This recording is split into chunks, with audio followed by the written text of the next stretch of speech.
bevo.com. So with the economy as it is in the market right now, a lot of individuals and organizations sort of think they have to sort of, shrink, almost like, hide and just let it pass. But is this really a time for people to be thinking and acting small? Well, I think times like this, I mean, just, you wake up to the news on the radio, and I suppose as you say, the instant reaction is to sort of cuddle up in this defensive mode and, to go to the office and start cutting and, how to shredding people, shredding costs, downsizing everything, because just everything you read in media is absolutely so terrifying, all this information around us.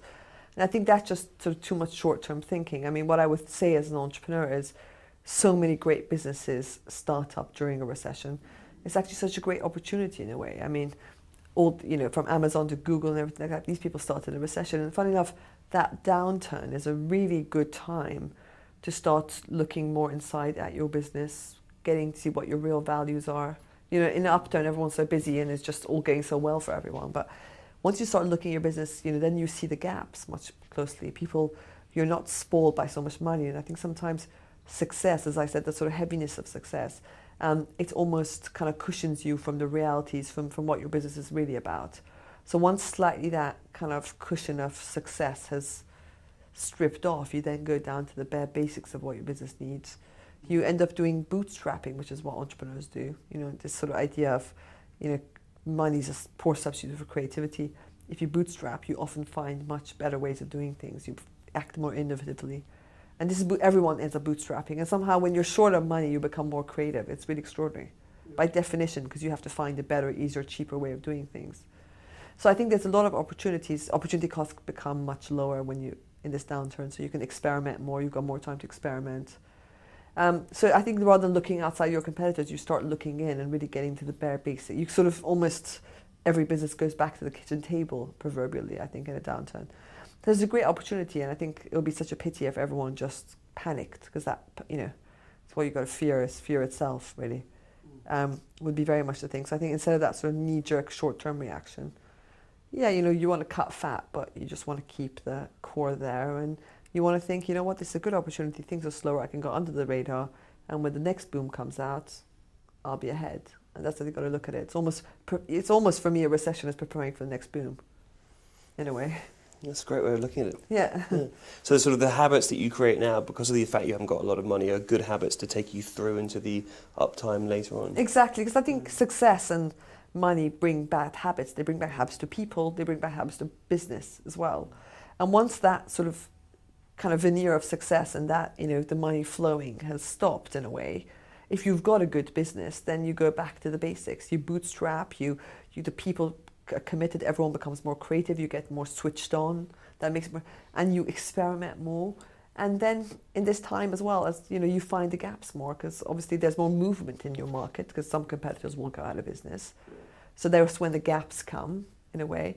And I think it's a great opportunity. So if you really believe in your business, it's actually, funny enough, it's a great opportunity. Yeah, because in a way, it sort of focuses you back to what are you actually really offering your customers? What is the value you bring? And it brings you back to that. Exactly. You go back to really what the DNA of the business is without all that. And in a way, then you see maybe all these structures I had, maybe that was all a bit unnecessary. And everyone goes back, kind of in a way, you get everyone from the receptionist right up to the CEO involved. And I just think everyone thinks, okay, we're now sort of hunkering out, tightening our belts.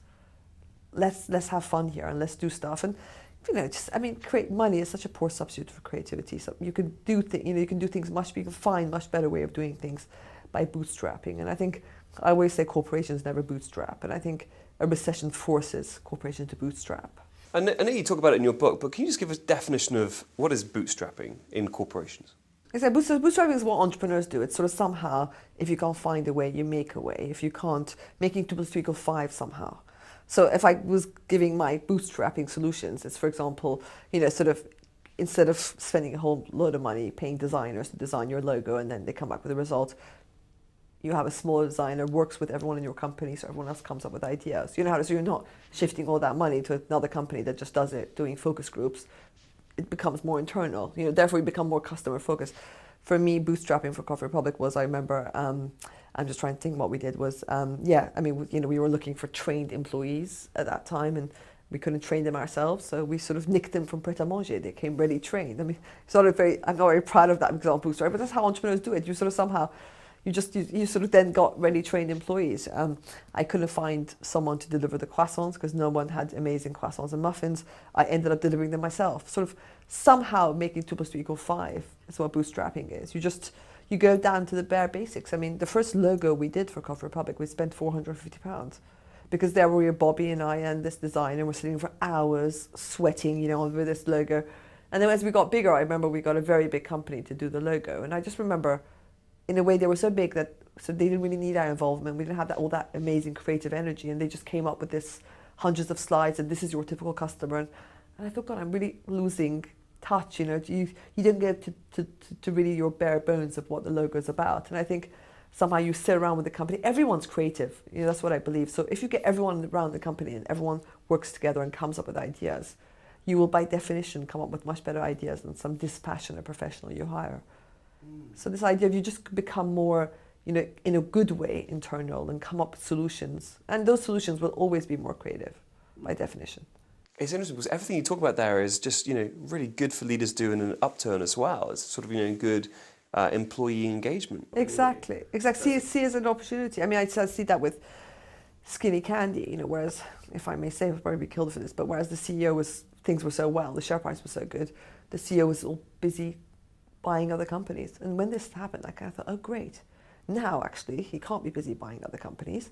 He's looking at building what we've got. So he's looking at the brands, a brand like Skinny Candy, thinking, okay, there's value there. Let me extract full value out of what I've got in my portfolio. But when you're, you know, with share prices going up the way they were, everyone's just so busy looking out that no one's really extracting full value. Now I see him, he's gone back to the brands and thought, you know what, I've got these good brands. How can I get, you know, 100% out of them? And that's when the next, so that therefore once you're doing that next time, and there will always be, this bust will be followed by a boom, then you're sort of hitting the ground running, really.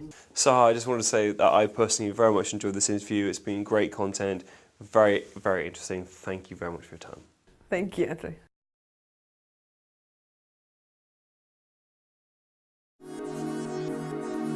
Bevo